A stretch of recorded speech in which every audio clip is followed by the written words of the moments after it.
we want to interject something here, because if you can hear this, it speeds things up for you. That distance between where you stand and where you want to be can be shorter. So consider this. Everything is about focus. The law of attraction responds to the vibrational frequency of your attention, of your meaning, of whatever it is you are flowing. Your emotions match it to help you to understand that. If you've been listening to us for a while, you get all of that. But this is the point that we want to make right here. Yes, when you focus and keep attention on something, it's going to come to more manifestation and more and more and more and more. Oh, we're pausing for dramatic effect because we really want you to hear this. What happens with so many of you is that you've got a thought process going, expectation that feels so normal because it's been going on so long, and people around you do the same sort of thing, and you haven't been thinking that much about the power of your own thought. You've mostly just been an observer of stuff. So you've had the fire on, and it's becoming more and more. Esther's exact thoughts were, that water had to get this hot before it could get this hot, before it could get this hot, before it could get this hot. And there was something about the realization of the incremental trending, becoming more, becoming more, becoming more, that hit a place in Esther's understanding that had not been touched quite that well before. So here's the thing that we really want you to hear. If you wait till you have a manifestation that is not what you want, your human tendency, we get it, we understand it, is to now need to take some form of action to compensate for this manifestation, because here it is, you're seeing it, hearing it, smelling it, tasting it, touching it, and it just does not occur to hardly any of you that it got started with vibration and you could begin to alter it with vibration, because once it's manifested, it feels like you need to dive in. And that's what holds it. It's what slows the turnaround, because you could have a manifestation that is unwanted. It wouldn't matter what it is, really. It would not matter what it is. And you could say, oh, whoops. Didn't mean to do that. Wasn't paying attention. I think I'll do something else now. Then you could just take a new pot with some new water and put it on a new fire and turn it on, and it would start becoming what you want it to become. But you don't do that because you got this pot to deal with. And you deal with that pot with action, with thoughts that feel like concern and injustice and victimhood and so if we could just convey, and you could really get that every thought has power, and every thought will grow in its power, and you have the ability to focus without contradiction, and you could get a whole lot more of what you want a whole lot faster if you just understood that and were willing to remove your attention from unwanted rather than wrestle it to the ground and kill it. Because when you dig in, when you dive in, and you know what, the thing that you most commonly do when faced with a manifestation that you don't want, or even faced with the absence of a manifestation that you do want, you explain it to death. Because there's a part of you, here's why, here's exactly why. You know at many levels of your being, most of them not conscious to you right now, but they could be, you came with that from non-physical into this time and space, knowing that you are good and that life is supposed to be good for you. This is bubbling at deep levels of your core, your very being. So when something is off, when something isn't the way you want it to be, you're throwing these fits because you understand at some level that it's supposed to be good, and the fact that it isn't makes you defensive, makes you want to explain it, makes you want to double down, makes you want to explain why you're here rather than where you want to be. And a lot of it is because you're playing to the peanut gallery that surrounds you because you chose this and it's a good thing, and bless your hearts, we feel your pain sometimes. No, we never do. It's just something nice to say to people. That when you are surrounded by other people who are observing, it's true, they are having observational thoughts about you. And something in you makes you feel like you need to explain to these observers around you why you're standing here in this place.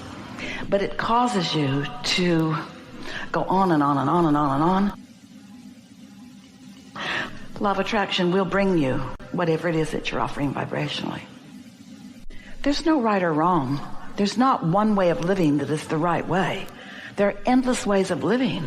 But the thing that is sure, every one of you, without exception, intended to like the living that you're doing. Through my life, I have come to know that I can't get sick enough to help sick people get well, or poor enough to help poor people be prosperous, or confused enough to help confused people become clear-minded, or sad enough to help sad people be happy. Life is showing me I get what I think about. And I'm realizing that everything I want is because I think I will feel better in the having of it.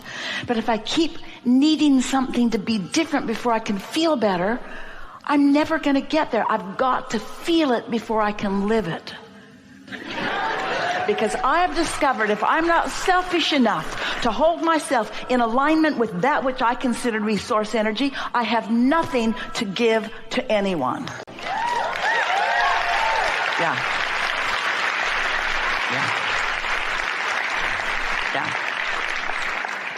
When something didn't go the way you wanted it to, at very deep levels, you know, something's really jacked up here.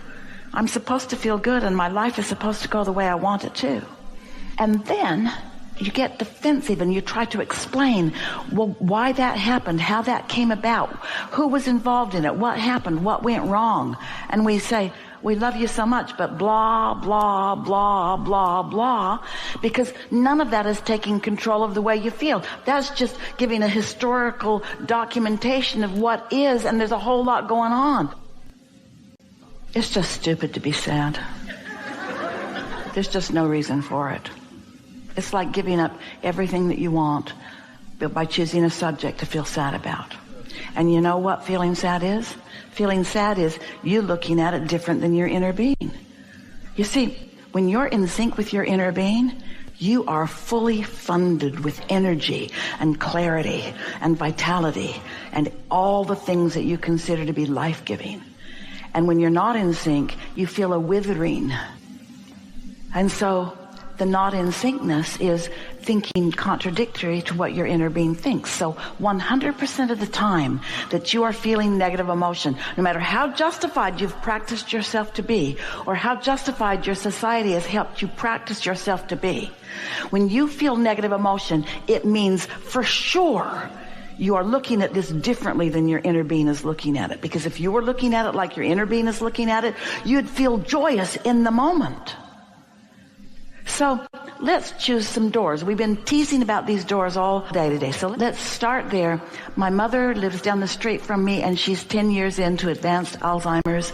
And how does somebody not feel sad about that? She's diminished from what she used to be. I feel very sad about that. That's the first door. And it feels terrible, so let's do something about it. Because you have control about the way you feel, so let's do something about the way you feel. So let's try to find another door. My mother is in her 10th year of disease, and I can't do anything about it, so I guess I'm just going to have to give in and accept it. Well, it's a slight improvement, and it is an accurate statement, but it still feels sucky, doesn't it? So let's choose another door. None of us intended to stay in our physical bodies forever. It's a natural thing that we reemerge back into non-physical. And some of us do it easily, and some of us do it more reluctantly. And sometimes things happen that make it easier. Sometimes you get run over by a big, fast truck. Sometimes you attract something that causes you to not care so much about things. When Burl Ives, you know, the singer, actor, he's a friend of Jerry and Esther's.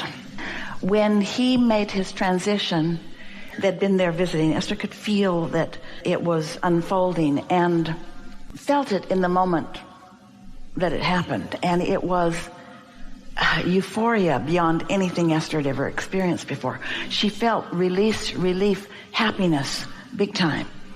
So she went to her computer and tuned into us and heard him talking to her. She wrote it down. She wanted to send it to Dorothy, his wife. And Burl said, "Hey, kid, it's just like Abraham said." Esther said, "Thank God."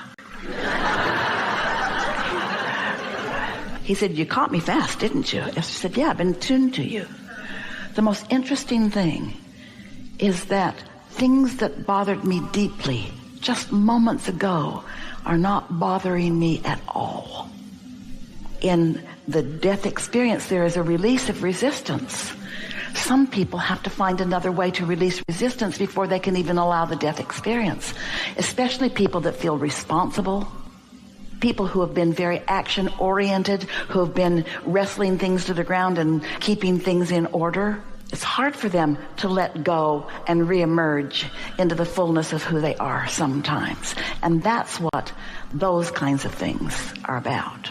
So that's another door. Did that feel better? How about this one? Something hasn't gone wrong. It's something going very right. How about this one? My mama's doing something that we're all doing, and she's doing it in her way. Path of least resistance. Good for you, Mom. I support you in every part of this. How about this? My mom had to do something sort of extreme to not worry. Maybe I don't have to do something quite so extreme to not worry. See what we're getting at? Yeah. When you feel negative emotion, the first thought you want to have is, am I going to put up with this? Why do you put up with sadness? Why don't you do something about it?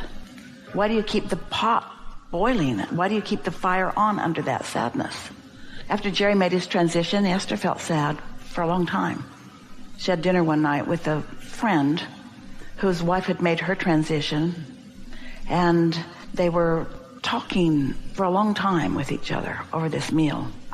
And he said, "You know, sometimes I think I just feel so damn sorry for myself."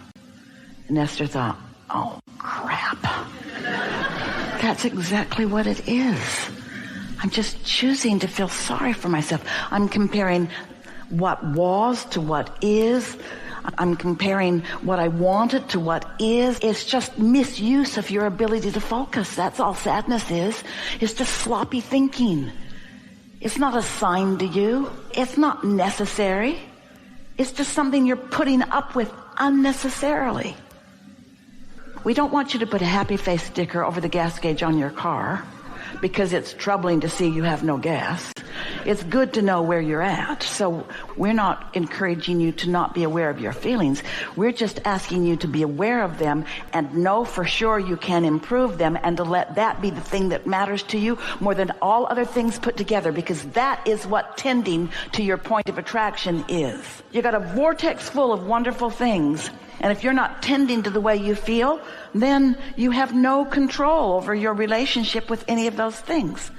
You can't control what anybody else does or what anybody else thinks, singular or groups or national or worldwide. You can't control the behavior of anyone. You can control one thing and one thing only, and that's your relationship with your inner being, which is what your emotions or feelings are indicating to you.